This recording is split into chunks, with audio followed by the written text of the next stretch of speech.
شروع اللہ کے نام سے جو بڑا مہربان نہایت رحم والا ہے۔ جب آسمان پھٹ جائے گا اور جب تارے جھڑ پڑیں گے اور جب دریا بہہ کر ایک دوسرے سے مل جائیں گے اور جب قبریں اکھیڑ دی جائیں گی، تب ہر شخص معلوم کر لے گا کہ اس نے آگے کیا بھیجا تھا اور پیچھے کیا چھوڑا تھا۔ اے انسان، تجھ کو اپنے پروردگار کرم گستر کے بارے میں کس چیز نے دھوکہ دیا؟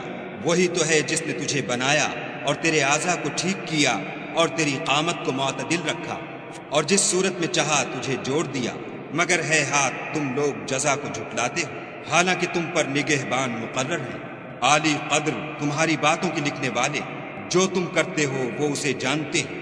بے شک نیکوکار نعمتوں کی بہشت میں ہوں گے اور بد کردار دوزخ میں، یعنی جزا کے دن اس میں داخل ہوں گے اور اس سے چھپ نہیں سکیں گے۔ اور تمہیں کیا معلوم کہ جزا کا دن کیسا ہے؟ پھر تمہیں کیا معلوم کہ جزا کا دن کیسا ہے، جس روز کوئی کسی کا کچھ بھلا نہ کر سکے گا اور حکم اس روز خدا ہی کا ہو۔